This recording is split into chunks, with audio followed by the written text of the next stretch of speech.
Hello everyone, welcome to my channel Adhinita education and motivational videos. आज मैं आपके सामने एक विशेष टॉपिक लेके आई हूँ जिसको सुन कर के आप मुझे बताएंगे जो मैं आपके सामने वीडियो लेके आई हूँ इसमें हमारे सिस्टम की कितनी सच्चाई है और कितनी नहीं है। जो अपने प्रारब्ध में लिखा है वो उसको मिलकर ही रहता है, चाहे सुख हो चाहे दुख हो, चाहे आपका कितना एफर्ट हो, चाहे आपकी कितनी मेहनत हो, वो लास्ट में रिजल्ट मिलता है वो आपको मिलना ही मिलना है, चाहे आप कितनी भी मेहनत करो। ये हकीकत है।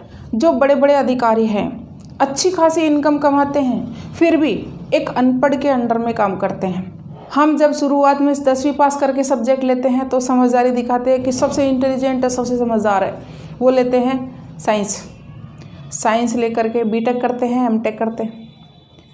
उसके बाद उससे कम समझदार लोग आते हैं, वो लेते हैं कॉमर्स से एमबीए करते हैं, बीकॉम एमबीए करते हैं। उसके बाद उससे कम समझदार लोग आते हैं, वो आर्ट्स लेते हैं। आर्ट्स वाले क्या करते हैं, सिविल सर्विसेज में जाते हैं। उससे कम समझदार लोग स्कूलिंग करते हैं। सबसे समझदार व्यक्ति जो साइंस लेता है वो क्या करता है, बीटेक करता है, एमटेक करता है, आईआईटी की डिग्री लेता है, पॉलिटेक्निक करता है, एक अच्छी खासी पोस्ट हासिल करता है। उससे कम समझदार लोग जो कॉमर्स लेते हैं वो बीकॉम कर रहा है, एमबीए कर रहा है, उसके अंडर में कौन काम करेगा, बीटेक वाले। उससे कम समझदार लोग आर्ट्स जिसने लिए वो आईएएस बनता है, सिविल सर्विसेज में जा कर के आरएस बनता है, आईएएस बनता है, लेक्चरशिप की डिग्री लेता है, एक लेक्चरर बनता है, कॉलेज में पढ़ाता है। वो उनके अंडर में कौन काम कर रहे हैं, बीटेक वाले काम कर रहे हैं, एमबीए काम कर रहे हैं।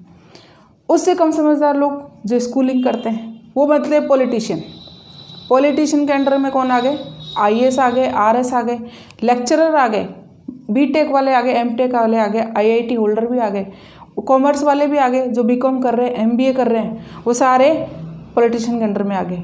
और उससे भी सबसे भी कम समझदार लोग जो सिर्फ स्कूलिंग करते हैं, स्कूलिंग करके एक साधु बन जाते हैं। साधु के अंडर में कौन आ गए, आईएएस आ गया, आरएस आ गया, लेक्चरर आ गए, बीटेक होल्डर वाले आ गए, इंजीनियर आ गए, सारे कॉमर्स वाले आ गए, बीकॉम करने वाले, एमबीए करने वाले, सारे साधु के अंडर में आ गए। तो जब सबसे बिल्कुल अनपढ़ उसके अंडर में, फिर सबसे समझदार कौन हुआ, वो साधु हुआ जिसके अंडर में सारे काम कर रहे हैं, उसकी वैल्यू सबसे ज़्यादा है। तो आज इन डिग्रियों का महत्व क्या रहा। सिर्फ डिग्रियां हमने खुद के लिए ली, खुद के लिए वो बताने के लिए कि भाई हमारे पास इतनी डिग्री है और हम इस तरह से इसमें काम करते हैं, हमारी ये पोस्ट है। सिर्फ वो पोस्ट, लास्ट में क्या होता है, एक रियल एस्टेट में काम करने वाला व्यक्ति अपना असिस्टेंट रखता है।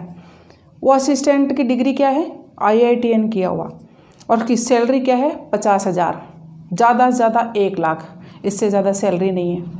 और उसका असिस्टेंट है, अच्छी खासी फर्राटेदार इंग्लिश बोलता है, IITN किया हुआ है तो इंग्लिश भी अच्छी बोलेगा।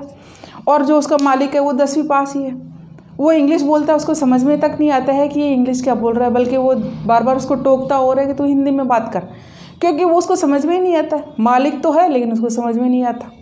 फिर भी वो करोड़ों की इनकम कर रहा है, वो 10वीं फेल भी 10 करोड़ों की इनकम कर रहा है। तो इनकम आर्थिक रूप से देखा जाए तो इनकम किसकी हुई, 10वीं फेल की सबसे ज़्यादा हुई। और जिसने IIT की, BSc की, बीकॉम करी, वो सारे उनके अंडर में काम कर रहे हैं। वास्तव में देखा जाए तो रियल लाइफ में शिक्षा का महत्व तो बहुत है। शिक्षा के बिना तो खैर मानव जीवन का कोई मतलब ही नहीं है, लेकिन देखा जाए तो शिक्षा का रियल जो फंडा है ये है।